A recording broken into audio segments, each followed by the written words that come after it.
एक छोटे से पहाड़ी गांव में एक नर्म दिल लड़की रहती थी जिसका नाम एला था। वो ना अमीर थी ना मशहूर, लेकिन इसके अंदर एक खास बात थी। इसका ख्यालों की दुनिया बहुत वसी थी। जब दूसरे बच्चे खेलते या काम करते, एला हमेशा खिड़की के पास बैठकर जमीन पर लकड़ी से तस्वीरें बनाती रहती। वो ऐसे कले, उड़ते हुए वहेल और चमकते हुए बागात बनाती जो हकीकत में मौजूद ही नहीं थे। लोग अक्सर उसे कहते कि ख्वाब अच्छे होते हैं मगर हकीकत नहीं बदलते, लेकिन एला दिल ही दिल में यकीन रखती थी कि एक दिन इसके ख्वाब जरूर हकीकत बनेंगे। एक बार एक तूफानी शाम जब वो रास्ता भूल गई, इसे जंगल के करीब एक छोटी सी दुकान नजर आई जो पहले कभी वहां नहीं थी।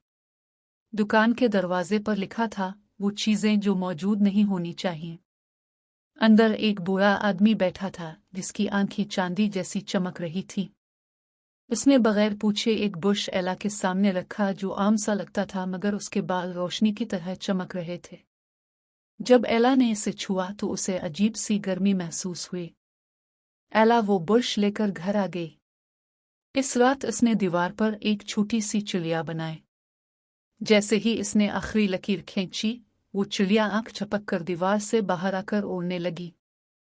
एला हैरान रह गई। फिर उसने एक फूल बनाया और वो फौरन खुल गया। उसे समझ आ गया कि ये कोई आम बुश नहीं बल्कि जादुई बुश है। शुरू में एला ने इस ताकत को अच्छे कामों के लिए इस्तेमाल किया। वो भूखे लोगों के लिए खाना बनाती, टूटी हुई जगहों पर पिल बनाती और अंधेरों में रोशनी पैदा करती। गांव के लोग इसे मौजूजा समझने लगे। लेकिन आहिस्ता आहिस्ता लोगों की ख्वाहिशें बढ़ने लगी। कोई सोना चाहता था, कोई ताकत और कोई महल। हर तरफ लालच फैलने लगा। एक दिन गांव के लोग इसके पास आए और एक बड़ा महल बनाने का मुतालबा करने लगे।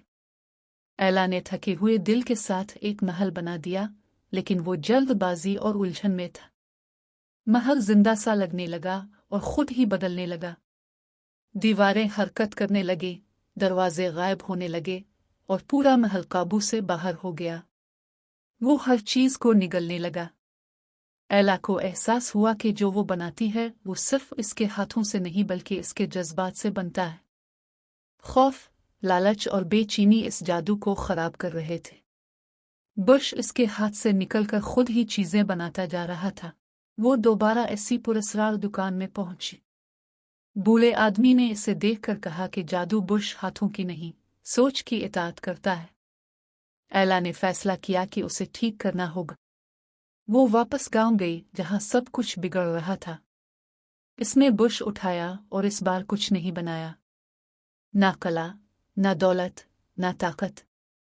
इसने सिर्फ एक खाली, सफेद और पुरसुकून दुनिया बनाई। आहिस्ता आहिस्ता सब कुछ खामोश होने लगा। महल गायब हो गया, बिगाड़ खत्म हो गया और हर चीज सुकून में बदल गई। जब सब कुछ ठीक हो गया तो बुश दोबारा आम लकड़ी का बुश बन गया। एला ने इसे दोबारा बड़े कामों के लिए इस्तेमाल नहीं किया। अब वो सिर्फ छोटी छोटी अच्छी चीजें बनाती थी, जैसे गर्म कंबल, दरख्त और बैठने की जगह। आखिर में एला ने समझ लिया कि असल जादू बुश में नहीं था बल्कि इस बात में था कि इंसान अपने ख्यालात को कैसे इस्तेमाल करता है।